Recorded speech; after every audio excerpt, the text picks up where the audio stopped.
오늘 잔치라고 하는 말을 듣는 순간 제가 부담이 좀 많아졌습니다. 보니까 이 잔치는 음식이 매우 중요한데 이럴 줄 알았으면 반찬 몇 가지 더 가져오는 건데 어떻게 보면 그냥 느낌에는 보리밥 그저 몇 덩이 좀 들고 온 느낌이 들어서 솔직히 좀 죄송한 생각이 들기도 합니다. 이 원래 보리밥은 그냥 딩기장에다가 해서 그냥 대략 쓱쓱 비벼서 반찬도 많이 필요 없고 그냥 양푼에다가 막 넣어서 서로 막 퍼먹는 맛인데 제가 그렇게 세련된 말씀을 드릴 수 없다고 하는 것을 미리 좀 양해를 드리고요. 근데 보리밥처럼 제가 많이는 가져왔습니다. 배고프지 않게는 제가 해드릴 수 있어 보이는데 아주 맛깔나게 드리기는 좀 쉽지 않아 보입니다. 더군다나 저는 충청도 사람인데다가 살기는 서울 살고 있는데요, 몇 년 되지도 않았습니다. 뭐 또 얼마 있으면 또 충청도로 갈 사람이기도 하고, 그래서 조금 제가 전달하는 방식이나 내용이 다소 좀 더 좋게 표현하면 시골스러운 거고, 제대로 표현하면 조금 촌스럽더라도 양해를 좀 잘 해주시면 좋겠습니다. 이번 총 내용이 생명강변에 서게 되는, 여기 이렇게 높이 있군요. 생명강변에 서는 사람들이라고 하는, 이번에는 제가 생명에 대한 내용을 가지고 이거를 의학적으로 과학적으로 제가 설명하려고 하는 거 아닙니다. 성경이 말하는 우리에게 영원한 생명이 어떻게 주어지는지에 대한 부분을 여러분과 함께 다루도록. 자, 오늘 주제는 뭡니까? 다시 한 번만요. 여기 6분만 이야기를 하시고 다 한번 큰 소리로 시작.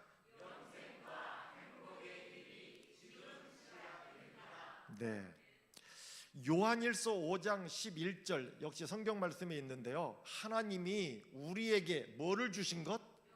영생을 주신 것과 그 다음에 이 생명, 이 영원한 생명이 누구 안에 있다고요? 그의 아들 안에 있는 그것이다. 근데 그의 아들이라고 하는 분이 여기 요한복음에 뭐라고 말씀하셨느냐? 내가 바로 하나님의 아들이라고 불리워지는 그분이신데, 내가 그들에게 뭐를 주노니? 영생을 주노니, 영원히 멸망하지 아니할 것이요, 또 그들을 내 손에서, 내가 영생을 주기로 한 이들을 너희들이 누구라도 내 손에서 뭐 할 자가 없다고요? 빼앗을 자가 없느니라. 그러면서 사도행전 16장에 보면 주 예수를 뭐하라? 믿으라. 그리하면 너와 내 집이 뭐를요? 구원을 얻으리라. 그 예수께서 가라사대 나는 뭐라고요? 부활이요. 부활은 죽었다가 살았다 그 말이에요. 나는 부활이요 또 생명이니 나를 믿는 자 어떻게요? 죽어도 살겠고, 중요한 것은 이것을 내가 믿기가 쉽지 않은 면이 있어서 그렇습니다. 이걸 믿으면 이렇게 될 수 있는데 이것을 내가 믿느냐. 지금으로부터 한 20-30년 전에 한 할머님이 교회를 이렇게 좀 나오시다가 이렇게 안 나오시는 거예요. 그래서 아니 왜 요즘 교회를 이렇게 나오시다가 갑자기 안 나오시냐 그랬더니 아이고 교회가 거짓말을 해서 그렇다 이거예요. 아니 무슨 교회가 거짓말을 하느냐 그랬더니 내가 사람들이 교회 가면 구원을 준다고 그래서 갔는데 구원은커녕 아직 1원도 안 주고 교회가 완전히 다 거짓말을 하고 있다고 말해요. 세상에 그럴 수가 없다는 거예요. 내가 지금 몇 달을 갔는데 구원은커녕 지금은 구원이 아무것도 아닌데, 아시잖아요. 120-30년 전에 구원이면 엄청나게 꽤 큰 돈이었는데 구원 준다고 그래서 갔더니 여기 보니까 너와 내 집이 뭐를 얻게 된다고요? 근데 아직 얼마도 주지 않았어요? 1원도? 네. 그게 그런 구원인가요? 사실 그 할머님이 이해했던 것처럼 우리가 설명하는 내용이 굳이 구원 이론을 이야기하지 않아도 어떤 말은 정상적으로 믿기에는 조금 이상한 내용이 있을 수도 있습니다. 왜냐하면 현실적으로 믿기가 쉽지 않기 때문에 그렇기도 합니다. 그러나 여기 주 예수를 믿으라 그리하면 너와 내 집이 뭐를요? 이 구원의 의미가 뭔지를 또 우리가 좀 이해를 잘 하셔야 되고요. 예수님이 말씀하시기를 나는 부활이고 그 다음에요 생명이니 나를 믿는 자 어떻게요? 죽어도 산다. 여러분 이건 나는 생명이라고 말씀하시는 분이 나를 믿으면 죽어도 살 수 있다라는 말을 할 때 그분이 생명이 아니라면 이건 거짓말입니다. 그러나 그분이 생명이라면 이것은 가능한 일인데 이것이 어떻게 그렇게 가능할 수 있느냐? 어쨌든 그분이 말씀하시면서 내가 이러한 존재인데 이것을 내가 뭐 하느냐?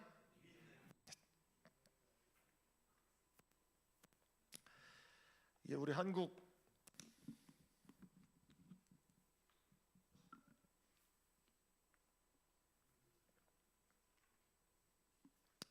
우리 서울은 이제 5일장 그런 거 별로 없죠. 아직도 시골에 가면 5일장 50장이라고 그러죠.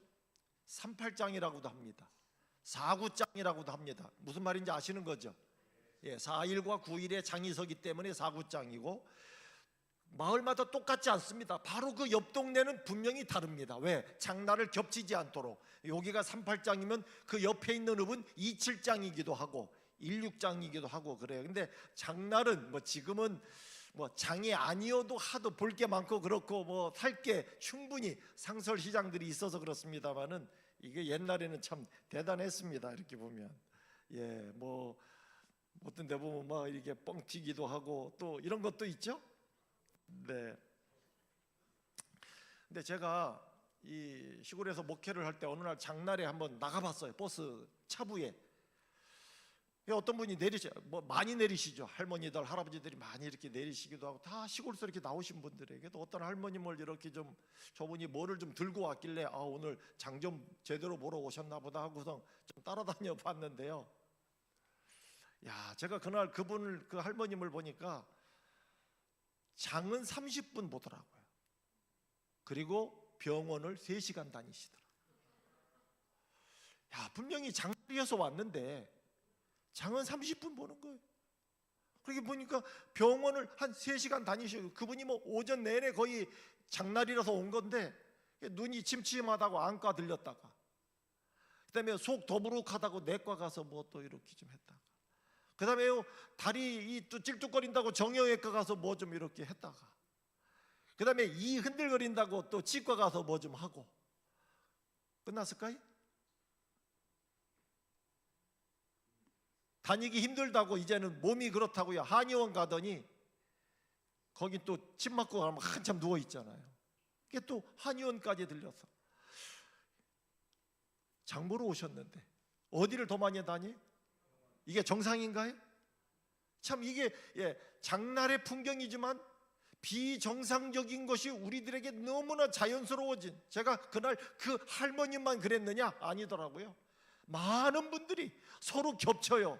서로 가면서 어디 내과는 갔다 왔어? 물어보고 치과는 아이고 거기 오늘 사람 많어 뭐 이러면서 서로 병원이야 장 보는 이야기를 하는 게 아니에요. 살 것도 많은데 뭐라고요? 제가 이 경로당에 또 한번 어른들하고 이렇게 좀 지내다 보니까요, 참 한 가지 재미난 걸 봤는데요. 보니까 경로당에서는 연세가 많을수록 더 어른이고 더 큰 소리치고 저는 그럴 줄 알았는데 물론 그렇기도 해요. 그런데 가만히 보니까 많이 아플수록 센 노인이에요. 많이 아플수록. 어떤 분이 그래. 아이고 나 요즘 다리가 불편해.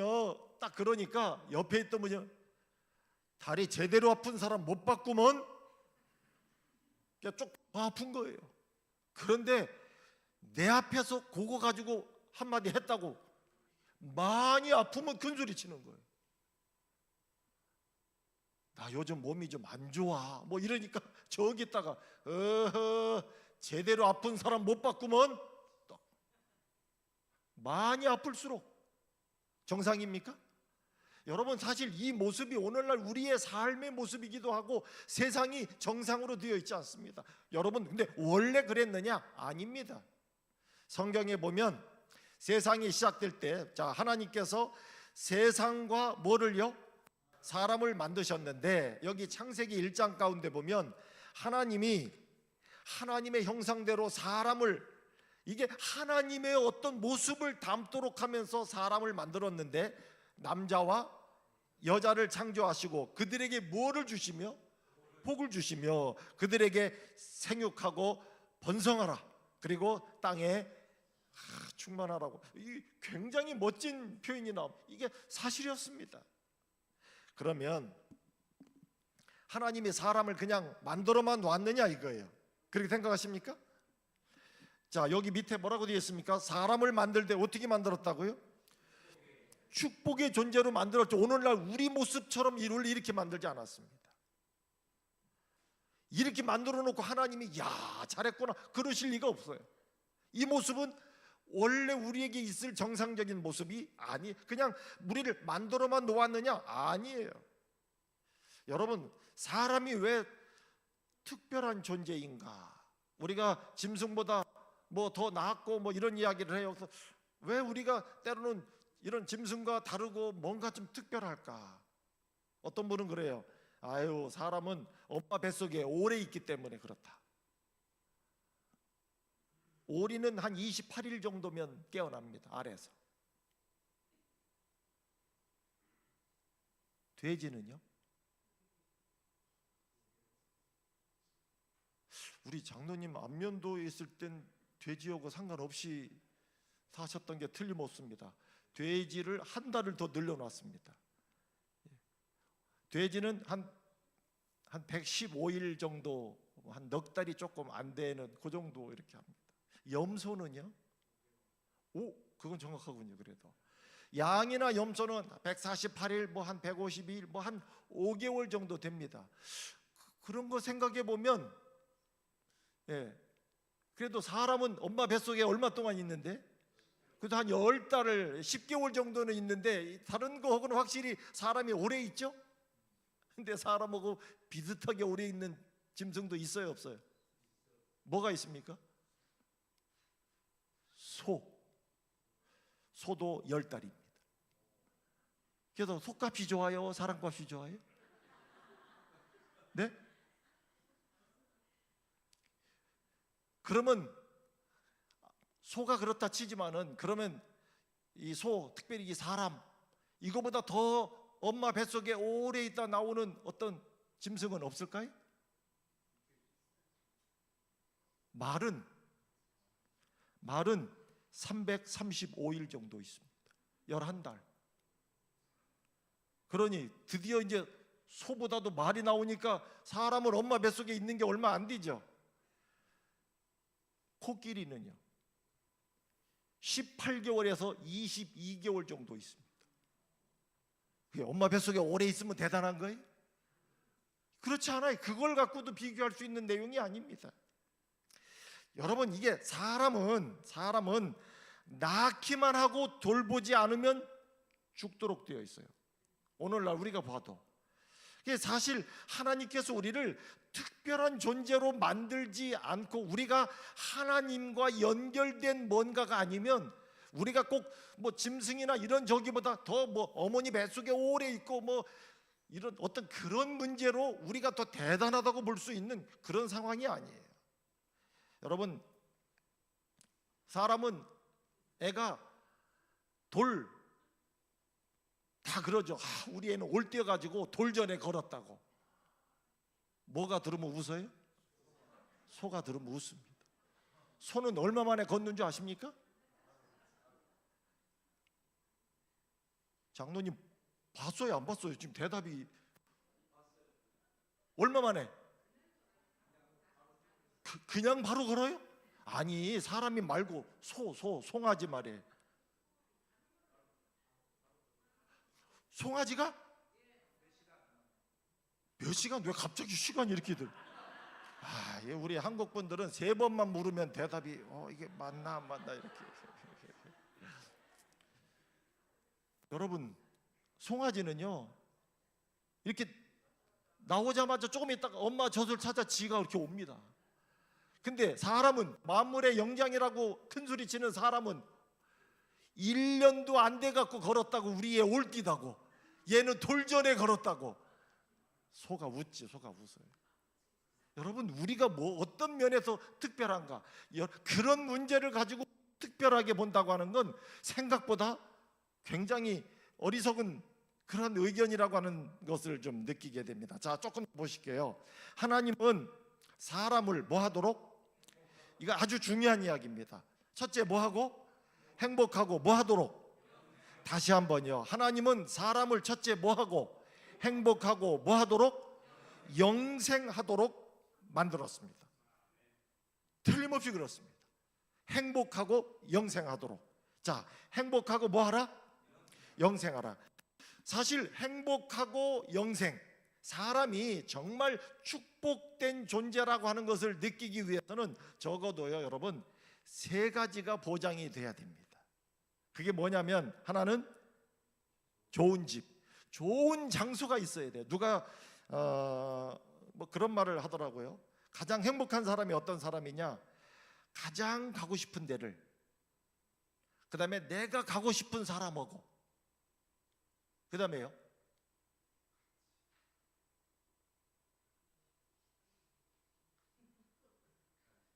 예? 내가 가고 싶은 장소를 내가 원하는 시간에 내가 가고 싶은 사람하고 가면 이거보다 더 큰 행복이 없다, 뭐 이렇게도 표현을 해요. 근데 요 3가지는 뭐 제 나름대로 볼 때는 일리가 있어요. 좋은 집, 좋은 장소, 그 다음에 좋은 사람, 좋은 시간이 보장이 되어 있으면 이것은 축복된 존재 맞아요. 그렇지 않습니까? 여러분은 잘 모르시는 시인데요, 제가 이 시가 세계적으로는 좀 유명한데 뭐 우리 여러분들은 잘 모르실 거예요. 근데 그 시의 내용이 이렇습니다. 저 푸른 초원 위에 그림 같은 집을 짓고. 왜 웃으세요? 이거 잘 모르시잖아요. 저 푸른 초원 위에 그림 같은 집을 짓고, 그 다음에 사랑하는 님과 함께, 그 다음에는요, 그거까지 하세요? 이거 세계적으로 우리 잘 모르는, 저 푸른 초원 위에. 근데 이게 참 우리에게 익숙한 사실 노랫말인데요, 근데 여기 중요한 3가지가 나옵니다. 저 푸른 초원 위에 그림 같은 집을 짓고, 그것만 갖고 안 됩니다. 거기에 누가? 사랑하는 님과 함께. 그러면 돼요? 아니에요.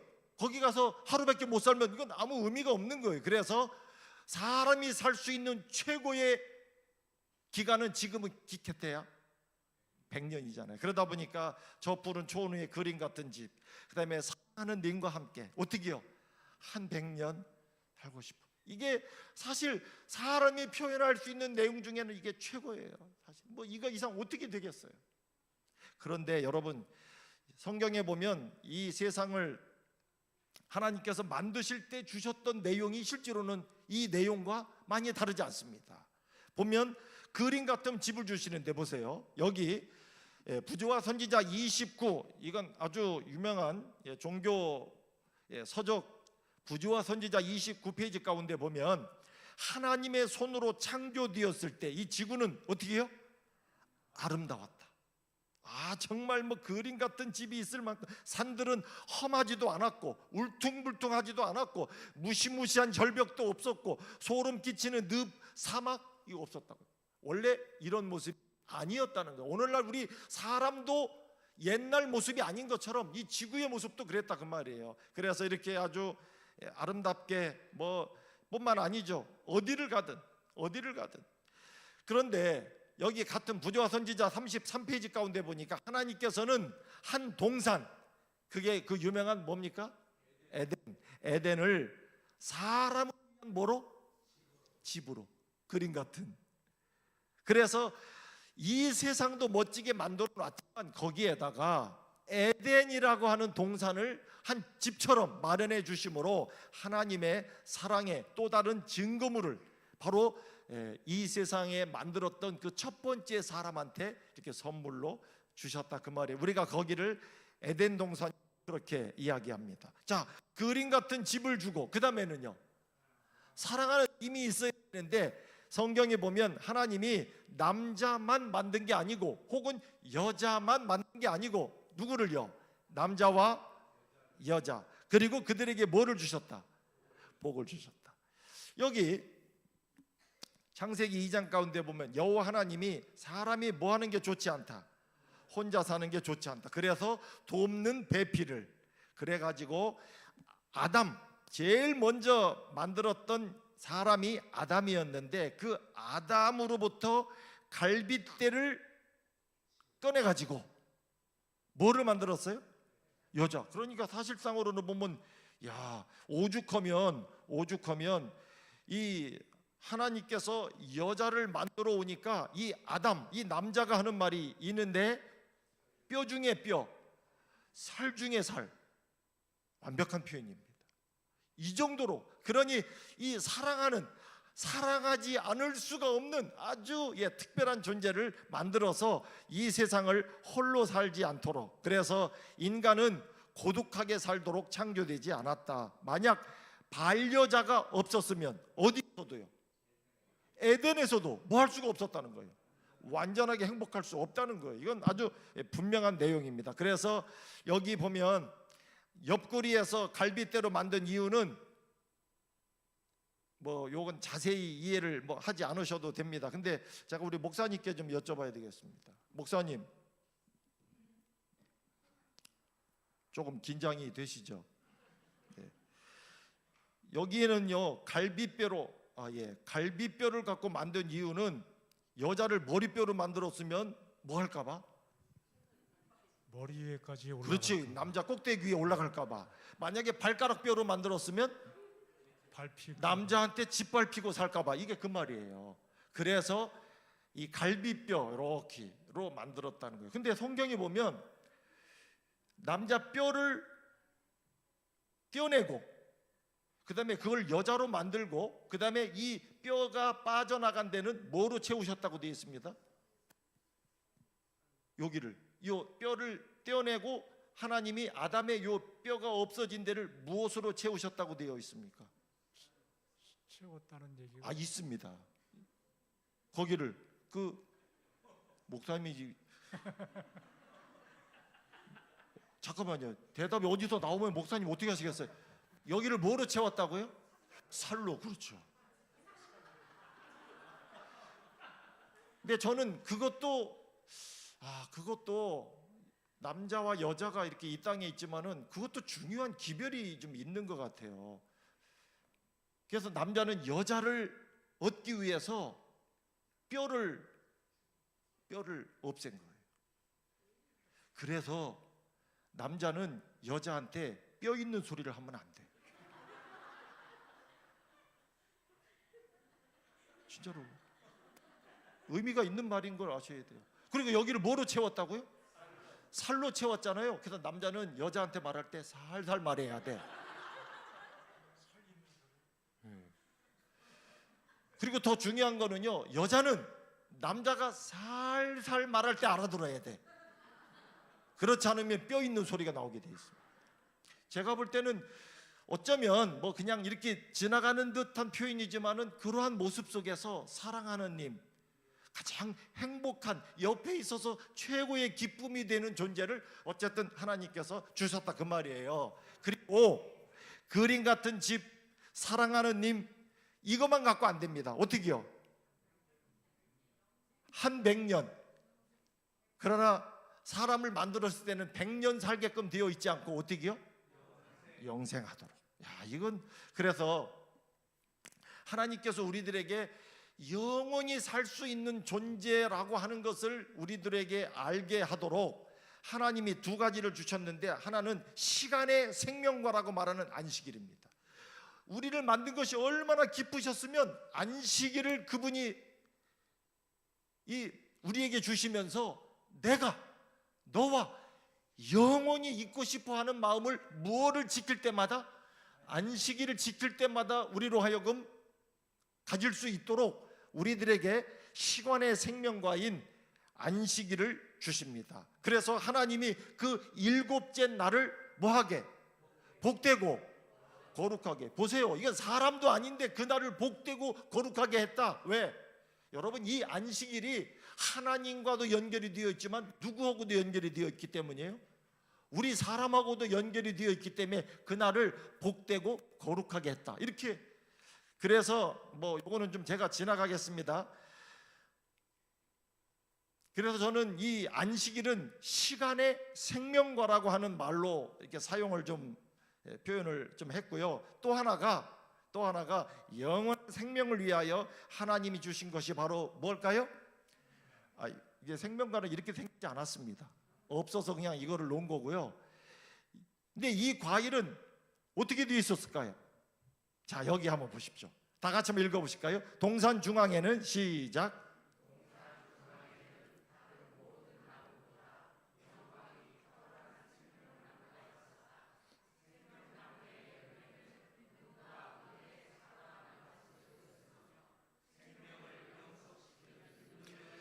생명을 계속 이어지게 하는 능력을 갖고 있는 과일이었습니다. 생긴 거는 금과 은이 섞여 있는 사과나무 같다고 그러는 거지, 사과나무는 아닙니다. 근데 모습이 아마 이렇게. 근데 이것은 이 에덴 동산에 있는 모든 나무보다 뭐가 탁월했다고요? 영광이 탁월한 생명나무가 있었습니다. 그림 같은 집, 사랑하는 님과 함께, 그리고요 영원히 살 수 있도록. 이게 우리를 만들었을 때 모습이에요. 근데 지금은요, 그림 같은 집이 어떻게 해요? 망가진 집이 되어 있고, 사랑하는 님은 왼수 같은, 한 100년 살자고 했는데 생명은 꺼져가는, 이렇게. 자, 근데 중요한 질문을 하나 할까요? 자, 행복, 그 다음에 영생. 이거 참. 그러면 여러분 보실 때 행복과 영생은 굳이 두 가지가 아니어도 그 중에 하나만 있어도 축복입니까? 아닙니까? 행복, 영생, 굳이 다가 아니어도 그 중에 하나만 있어도 축복입니까? 아닙니까? 뭐가 아니에요 또? 그 중에 하나만 있어도 축복 아닙니까? 둘 다? 자, 다시 한번요. 행복과 영생은 그 중에 하나만 있어도 축복입니까? 아닙니까?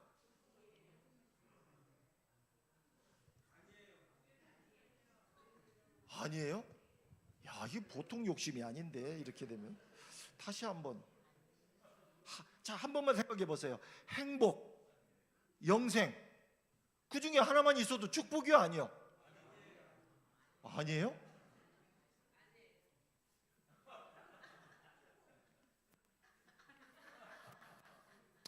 자,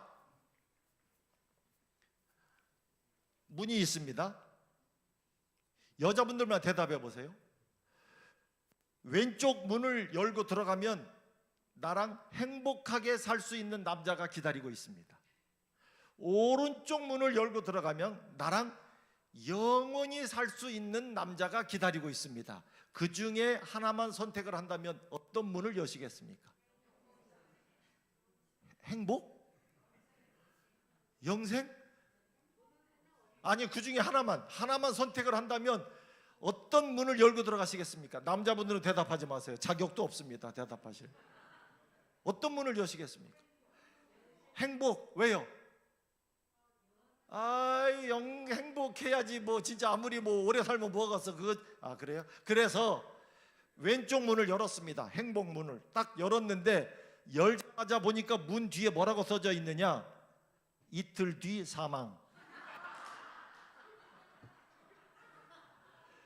기겁하는 줄 알아가지고 문을 꽝 닫고 어이구야 안 되겠다 그래갖고 저쪽 문을 열었어. 영생남. 아이고야 행복한 남자 만나서 잘 될 줄 알았더니 이틀 뒤에 죽는데야 아이고 하고서 그 옆에 있는 문을 열었습니다. 영생남. 딱 여는데 문 뒤에 뭐라고 써져 있는지 아세요?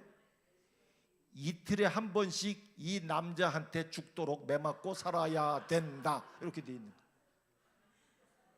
자 이제 다시 한번 어떤 문을 여시겠습니까?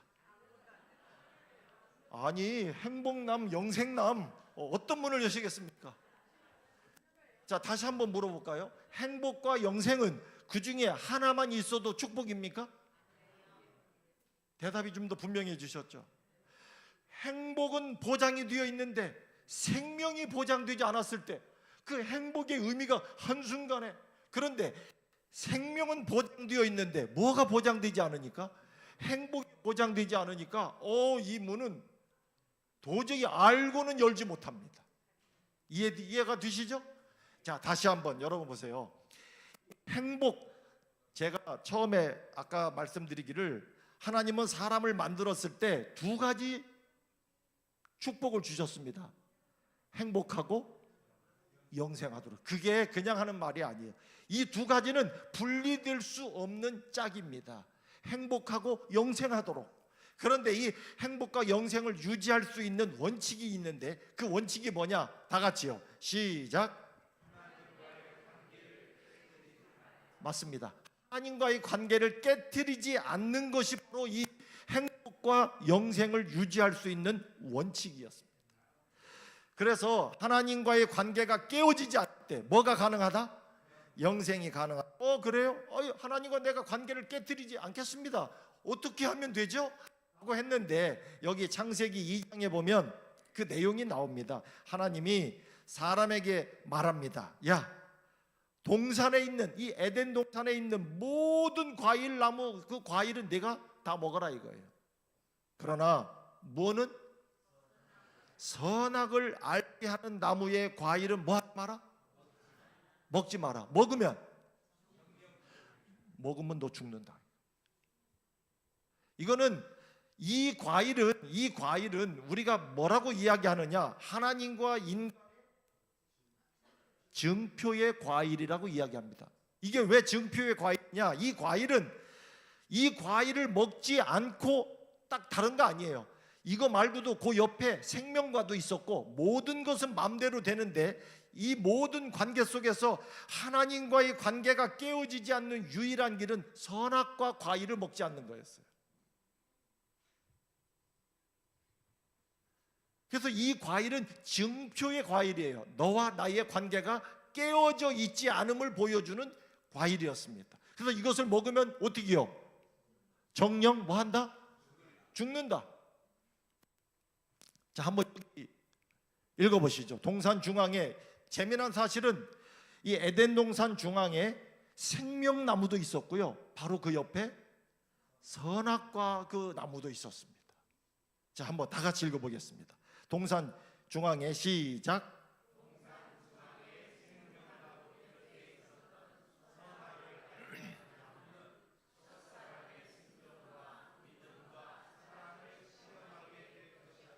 다른 거 없습니다. 하나님과 우리 사이에 아무런 문제가 없음을 보여주는 기준을 하나님이 요걸 갖고 딱 정해놓으신 거예요. 그래서 완전하고 영구적인 순종이 영원한 행복의 조건이었다. 이것만 먹지 않은 그는, 아담과 하와, 이 사람은 어디에? 생명나무에 얼마든지 접근할 수 있도록, 다른 말로 따져보면 영생하고 행복하는 것이 가능할 수 있었다고 하는 거예요. 그리고 성경은 하나님과의 관계를 깨트리는 것을 뭐라고 그래요? 다시요. 하나님과의 관계가 깨어지는 것을 뭐라고 말한다고요? 죄. 그런데 여러분, 로마서 6장 23절에 보면 죄의 삭은 뭐다? 사망이다. 자, 다시 한번요. 죄는 뭐를 죄라고 그랬다고요? 조금 아까 지나갔죠? 다시 한번요. 뭐라고요? 네, 맞습니다. 자, 하나님과의 관계가 깨어지면 그것이 죄입니다. 그리고 그 죄의 대가는 뭘까요? 근데 아까 선악을 알게 하는 나무의 과일을 먹지 마라. 먹는 날에는 뭐 한다? 이게 결국은 그것을 먹으면 하나님과의 관계가 깨어지고 그 다음에 그 결과는 뭐라고요? 죄의 싹은 사망이에요. 앞으로 이게 가끔 나올 거예요. 이 뜻이 뭔지 아십니까? 잘 봐라 그 말이에요. 예, 이거 나오면 뭐라고요? 만약에 귀가 나오면 네 맞습니다. 이제 한번 그대로 자 조금 한번 더 설명을 좀 해보겠습니다. 여러분 인생은 뭐다? 다 알죠? 인생은 길이다. 길은 길인데 뭐라고요? 일방통행길이. 사실 저는 지금은 일방통행을 이제 많이 했지만 제가 목회를 나오고 지금 한 30년 전만 해도 일방통행이 한국에는 별로 없었습니다. 그냥 다녔어요. 근데 제가 그러다가 남미를 가게 됐는데 가서 보니까 뭐가 많으냐? 은근히 일방통행이 많아요. 우리 한석봉 집사님 그 길을 뭐라 그래요? 일방통행길? 꼰또라마노 이렇게 표현하죠. 제가 우리 파라가 있을 때 같이 우리 교회에 계셔가지고 괜히 제가 아는 척하는 거 아니니까 그냥 이해하십시오. 꼰또라마노라고 하는 이렇게 한쪽으로만 갈 수 있는 거예요. 근데 우리 인생이 일방통행이에요. 가기만 하지 뭐 할 수가 없어요? 돌이킬 수가 없어요. 그걸 돌이키면 그 역주행이에요. 역주행. 우리가 말하는. 보세요. 다시 한번. 인생은 뭐다? 길은 길인데 뭐라고요? 일방통행. 가기만 해요. 참 이게 무서운 거예요. 가기 싫어도 이거는 계속 가기만 합니다. 뭐로 끝날 때까지? 죽음으로 끝날 때까지 계속 가는 거예요. 처음에는 이게요 가는 속도가 별거 아닌 것 같은데 나이가 들수록 빨라지는 거예요. 나중에 막 밀려서 가는데 이게 참 두려운 거예요. 근데 사실상은 원래 하나님이 우리를 만들었을 때는 인생이 일방통행 아니었습니다. 가도 문제가 없었어요. 왜요? 어차피 영원히 갈 거니까 문제가 안 되는데 이 문제는 뭐예요? 이 길을 가다가 끝이 있다. 근데 끝이 다 이르게 되면 우리도 변해요. 슬슬. 어떻게 변합니까? 피부도 변하고 머리 색깔도 변하고 다리도 옛날 같지 않고. 이게 왜 다리가 옛날 같지 않으냐? 빨리 안 가고 싶어서 그러는 거예요. 이렇게.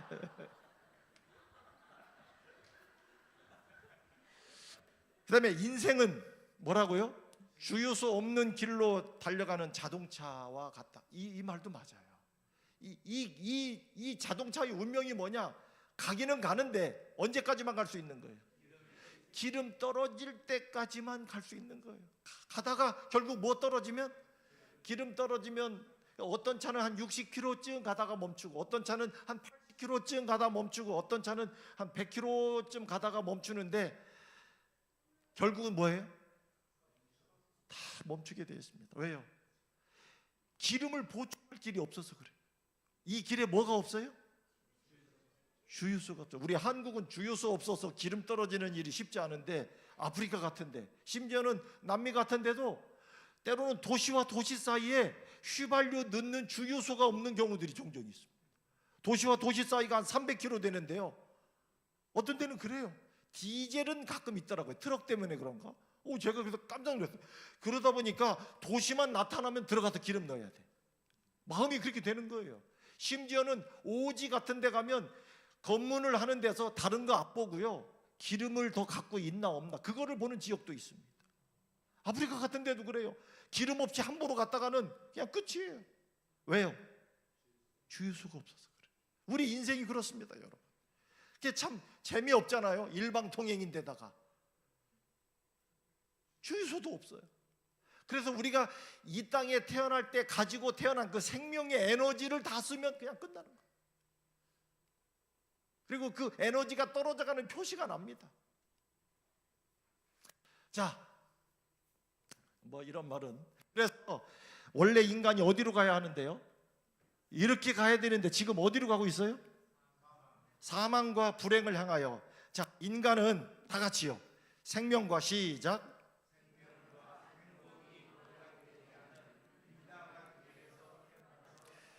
네, 이 빗나간 길이라고 하는, 자, 이것만 더 다시 한번 읽어보실까요? 로마서 3장 23절인데요. 다 같이 한번 시작.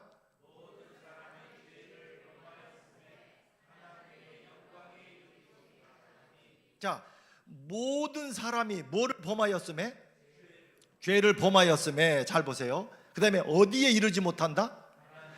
요 말을 똑같은 성경을 공동 번역, 천주교회와 우리 그 기독교가 같이 번역한 공동 번역에는 이 말을 이렇게 표현했습니다. 모든 사람이 뭐를 범하였음에? 죄를 범하였음에. 그 다음에요, 하나님이 본래 주셨던 영광스러운 모습에 이르지 못한다, 이 말이에요. 저는 이 번역의 의미가 훨씬 더 좀 가깝게 느껴집니다. 하나님이 우리에게 본래 주셨던 영광스러운 모습에 오늘 우리가 이르지 못하고 있습니다. 뭐 때문에? 죄 때문에. 그래서 하나님이 본래 주셨던 영광스러운 모습이 아까 말씀드린 것처럼 두 가지로 딱 나타났습니다. 첫째로 뭐하고? 행복하고, 그 다음에요, 영생하도록. 이거는 하나만 가지고도 엄청 좋은 줄 알았는데 놀랍게도 이 중에 하나만 있는 것은 이게 참 이해하기가 곤란. 이렇게 좋은데, 이렇게 좋은 행복, 영원히만 살면 얼마나 좋겠어요. 그런데도 그렇지 않아요. 하나님이 본래 주셨던 영광스러운 모습, 행복하며 뭐 하는 모습이었습니까? 영생하는. 문제가 생겼습니까? 생겼습니다. 누구와의 관계가 깨진 거예요? 이 문제는 오늘 한 번을 듣고 다 이해할 수는 없습니다. 이제 내일도 좀 더 이어서. 자, 그런데 결국은 이 죄의 결과로 뭐가 이르러 왔어요? 사망이 이르러 온 오늘날 우리가 당한 현실입니다. 이건 아니라고 해서 달라지는 문제가 아니에요. 원래는 그렇지 않았는데 이렇게 됐다, 그 말이에요. 그래서 오늘날 우리의 이렇습니다. 로마서 7장 24절에 오호라, 시작.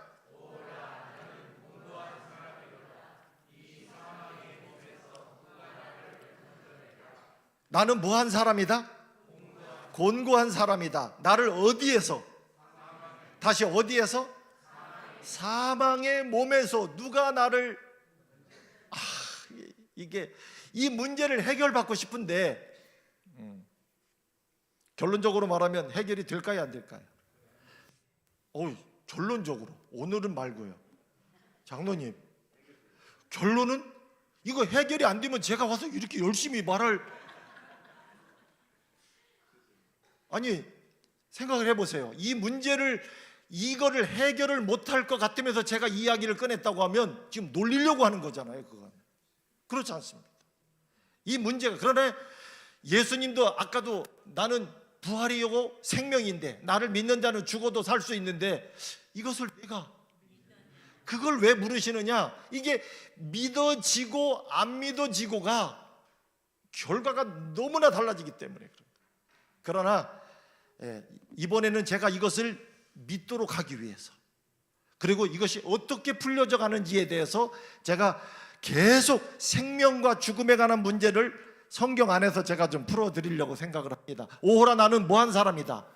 곤고한 사람이다. 이 어디에서?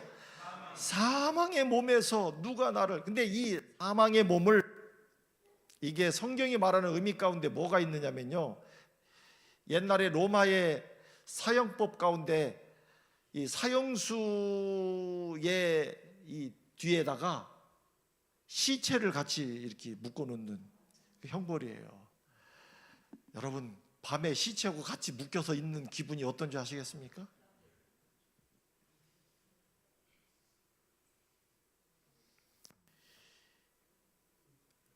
말을 알아들어서 절로 가 그러면 가야 되는데 가지도 않고, 힘들어서 이렇게 하면은 시체가 위로 툭. 그다음에 여러분 또 생각해 보세요. 이 시체가 썩어가면서 이 냄새를 멀리하고 싶은데 떨어지지도 않고, 이게 벌이에요. 그래서 이 죽음을 갖고 있는 거예요. 죽음을 하나를. 근데 여기서 말하는 이 내용 속에 바로 그런 의미도 포함이 되어 있습니다. 오호라, 나는 곤고한 사람이다. 어디에서? 이 사망의 몸에서. 누가 나를 좀 건져낼 수 있느냐. 이 지난번에 천안함 이야기 근데 제가 이때 우리 한국을 다니다 보면 가장 많이 보는 이 현수막 중에 하나가 대한민국이 내리는 마지막 명령이다. 이거는 뭐 대통령의 이름으로 걸은 거예요. 대한민국이 내리는 마지막 명령이다. 77이함 천안함 소속 장병들은 즉시 귀환하라. 바다에 빠졌는데 마치 군대의 명령처럼 너희들 당장 부대로 복귀하라. 어디에 빠져 있는데? 그래갖고 그 바다에 빠졌던 장병들이 저 말 때문에 다 살아서 부대로 돌아왔습니까? 명령에 죽고 사는 군인도 저렇게까지 명령을 내렸는데도 이게 인간의 소리로 해결될 수 있는 문제가 아닙니다.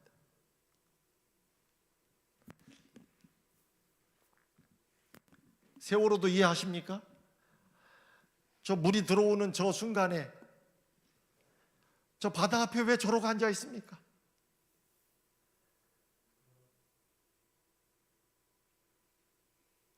혹시라도 내 아이의 흔적이라도 좀 밀려올까 싶었어. 간절함으로 따지면 저보다 더 간절할 수가 있겠어요? 그러나 저 간절함이 결국은 생명 하나를 데려오지 못했습니다. 이게 우리가 갖고 있는 문제예요. 오늘 조금 이런 이야기를 하다 보니까 어두운 것 같지만 여러분, 제가 결코 어두운 이야기를 하지 않습니다. 이 죽음의 이 어두움 속에서 여러분들은 생명의 그 아주 생기 있는 모습을 이제 점점 아마 찾아가시리라고 생각이 듭니다. 누가 나를 어디에서? 다시요. 누가 나를 어디에서? 사망의 몸에서 누가 나를 건져내랴. 사실 인간의 본능은 원래 영생입니다. 기억하세요? 지금은요, 뭐 어차피 살다 가는 거지, 우리가 그렇게 말하죠. 그럼에도 불구하고 죽는 거, 죽음으로 가는 거를 빨리 가고 싶어하는 사람 있어요, 없어요? 현실이 그렇다 보니까 그렇게 말을 하지만 인간은 원래 하나님이 만들었을 때 뭐 하도록 만들었습니까? 영생하도록 만들었기 때문에 죽는 것은 우리가 본능적으로 다 싫어합니다. 강아지도 그래요.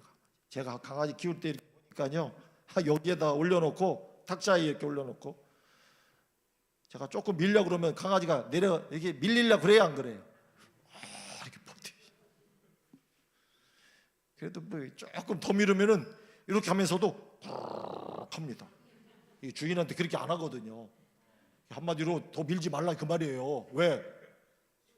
밀면 위험하다 그거죠. 죽을까봐 그러는 거겠죠. 그러면?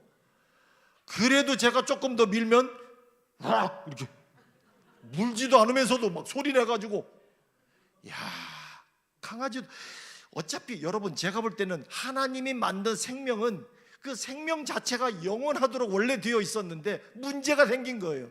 그러다 보니까 본능적으로 이 죽음을 자연스럽게 느끼는 건 없습니다. 여러분, 사형수 이야기 들으셨잖아요. 어떤 사형수가 교수대로 올라가는데 그 비 오는 날 교수대로 뭐 이렇게 사형을 당하기 위해서 올라가는 나무 계단 올라가다가 비 오는 날이다 보니까 미끄러졌는데 사형수가 뭐라 그래?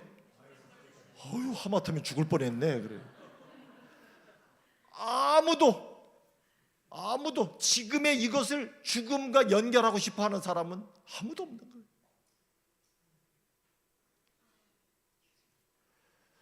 6.25 때 마을에 공산당이 들어왔습니다. 공산당이 들어오는 걸 다 알았어요. 그래서 남자들이 다 숨었습니다. 잡히면 큰일 나니까. 근데 공산당이 들어오더니 마을 입구에서 따발총을 딱 쏘면서 여기다 대고 확성기 뭐 이런 거 대고 막 큰 소리로 남자들한테 소리쳤습니다. 다 나오라고 말이에요. 그랬더니 남자들이 숨어 있다가 다 나오더래. 왜요?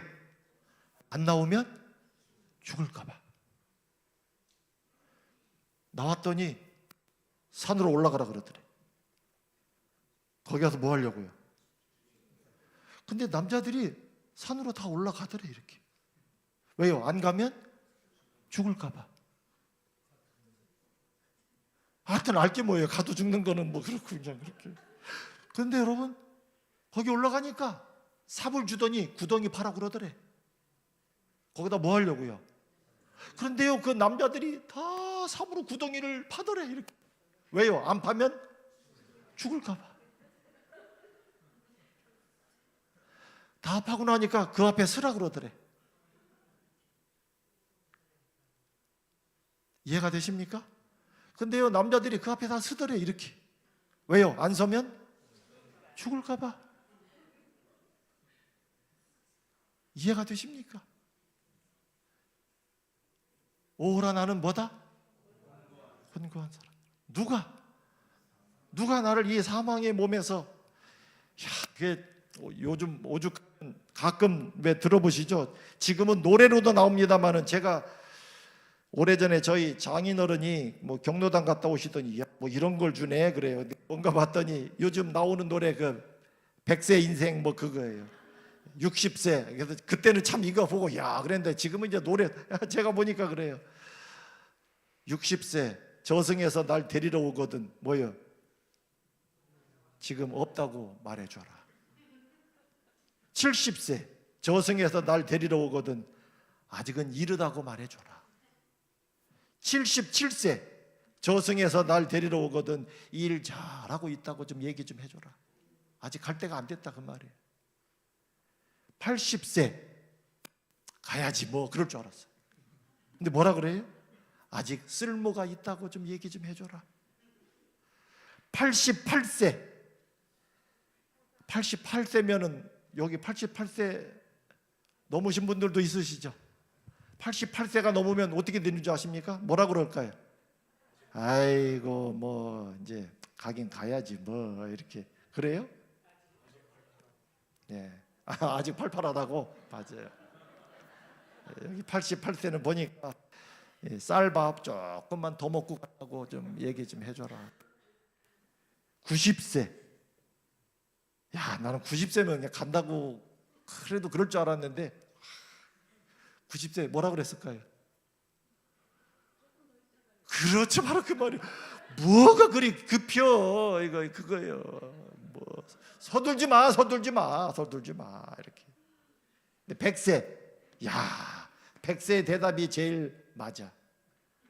100세 어른이 뭐라고 대답했을까요? 내가 알아서 갈게.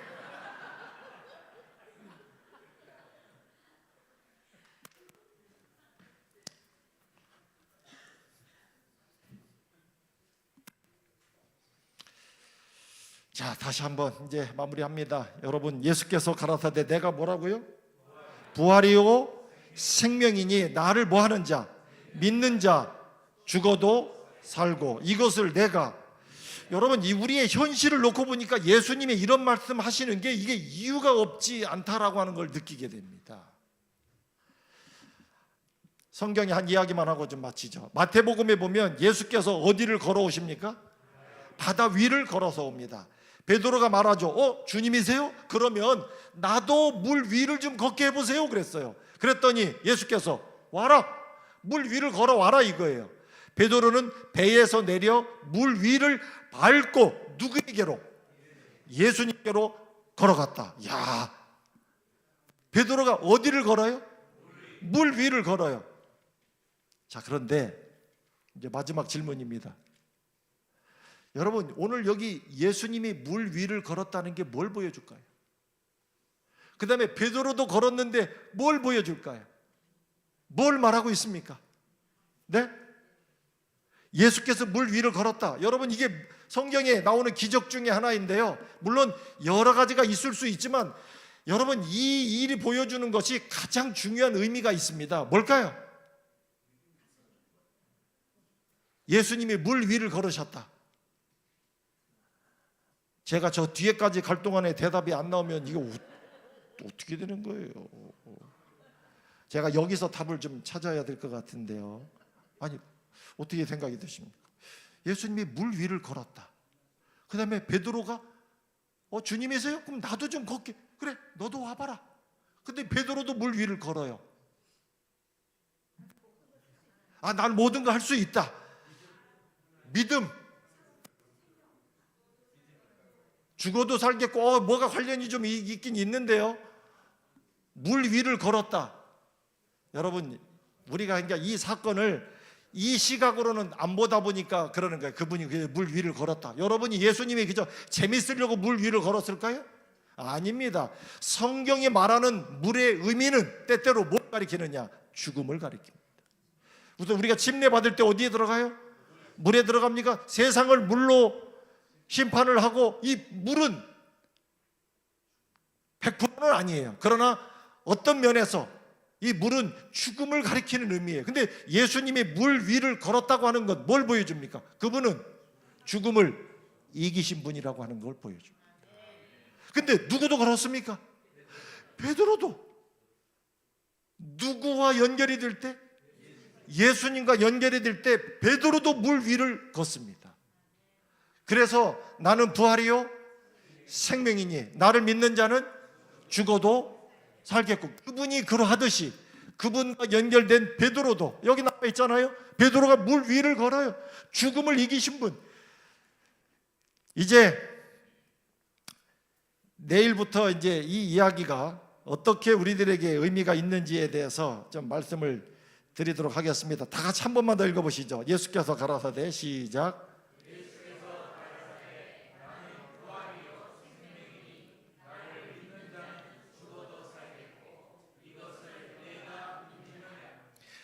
사람의 현실이 이렇게 죽음 앞에서 답답한데, 여러분, 예수님이 이 말을 그저 장난삼아 해보셨을까요? 그렇지 않습니다. 정말 다행입니다. 여기 생명의 길, 보세요. 사람도 노력하면 물 위에 길을 만들어요? 그러잖아요. 사람도 이 정도까지는 한다고요. 그런 것처럼 물이 의미하는 진정한 죽음을 그분은 그 위를 걷는 모습을 통해서 내가 누구인지를 보여주시고, 그래서 내일은 영원한 생명, 그냥 하는 말이 아닙니다 라는 내용을 가지고 여러분께 말씀을 드리도록 그렇게 하겠습니다.